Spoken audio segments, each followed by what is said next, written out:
Assalamualaikum warahmatullahi wabarakatuh. Halo, perkenalkan saya Muhammad Asar, seorang mahasiswa Universitas Negeri Makassar, jurusan Pendidikan Guru Sekolah Dasar. Nah, pada video kali ini saya akan membahas mengenai fenomena mengapa kenaikan harga barang baku ini sering terjadi. Di kehidupan kita, kenaikan harga barang baku itu sering terjadi di Indonesia. Contohnya pada barang beras, cabai, dan minyak goreng.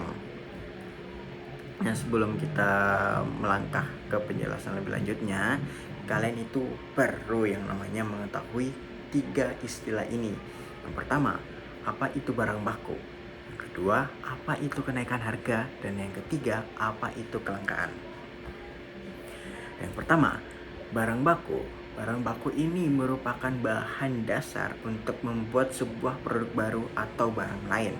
Contohnya seperti dari kayu, kalian dapat membuat sebuah meja, lemari, ataupun kursi. Nah, yang kedua, kenaikan harga. Nah, kenaikan harga ini merupakan suatu peristiwa yang dimana harga dari barang tersebut itu menjadi lebih mahal dari sebelumnya. Harga dari barang ini dapat meningkat 2 kali lipat, 3 kali lipat, ataupun berapa kali lipat dari harga awalnya. Nah, yang ketiga, kelangkaan. Nah, kelangkaan ini merupakan suatu peristiwa yang dimana barang tersebut itu memiliki keterbatasan produksi ataupun tidak dapat lagi diproduksi, sehingga barang tersebut itu menjadi sedikit tersebar di masyarakat.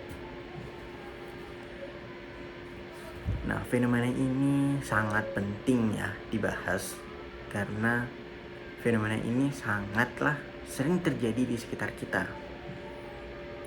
Dan kita itu kadang tidak mengetahui kenapa harga dari barang baku tersebut itu mengalami kenaikan. Nah, tentu saja harga dari barang baku itu tidak naik tanpa alasan saja. Ada beberapa faktor yang menyebabkan harga dari barang baku itu mengalami kenaikan harga.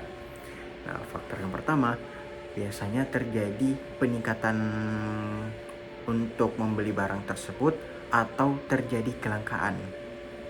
Nah, yang kedua, adanya produksi yang menurun. Misalnya, para petani itu mengalami gagal panen di musim kemarau. Nah, contoh lainnya lagi, seorang nelayan itu tidak dapat lagi ke laut karena cuacanya sedang buruk ataupun sedang terjadi badai. Nah, jadi nelayan ini tidak dapat lagi ke laut untuk mencari ikan. Nah, yang ketiga, karena distribusi yang terganggu. Nah, karena biasa pada tahun ini harga dari transportasi itu mengalami kenaikan dikarenakan harga dari bahan fosil ataupun bensin itu mengalami kenaikan harga. Jadi distribusi itu dapat terganggu dikarenakan faktor transportasi. Nah, beberapa konsep IPS yang digunakan yaitu sebuah kegiatan ekonomi, supply and demand, dan kelangkaan. Nah, contoh nyata dari fenomena ini yaitu harga cabai yang naik, yang dimana harga normalnya itu biasanya di 5.000 per kilonya, mungkin sekarang sudah menjadi 7.000 per kilonya.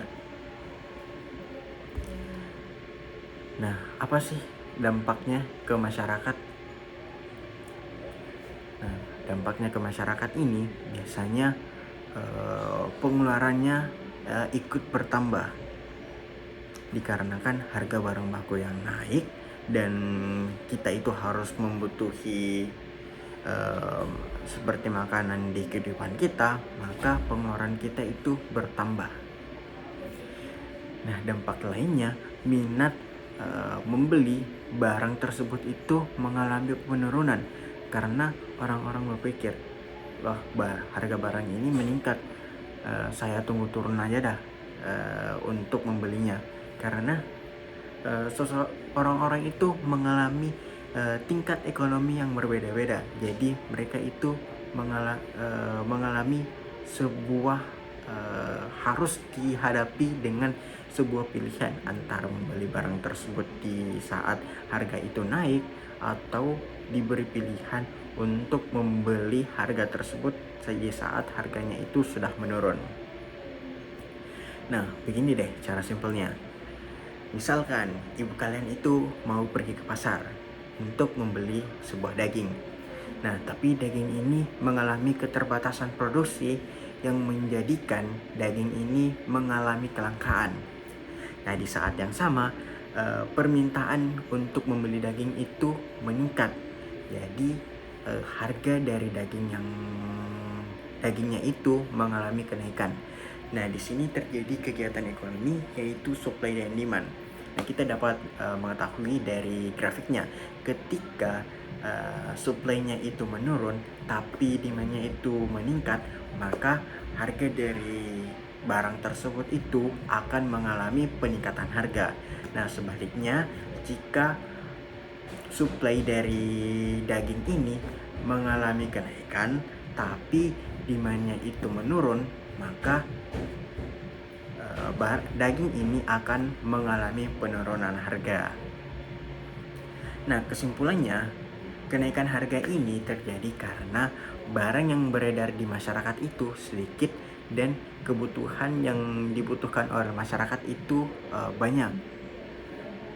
Nah, tentunya fenomena ini berkaitan langsung dengan kegiatan ekonomi dan kelangkaan.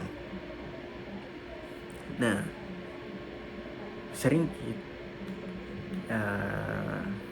fenomena ini sangat dekat dengan kehidupan kita sehari-hari. Contohnya seperti kegiatan jual beli di pasar dan seorang ibu rumah tangga yang perlu membeli barang baku untuk kebutuhan makanan keluarganya. Nah, mungkin itu saja video singkat yang dapat saya sampaikan. Jika saya mengalami kesalahan dalam menyampaikan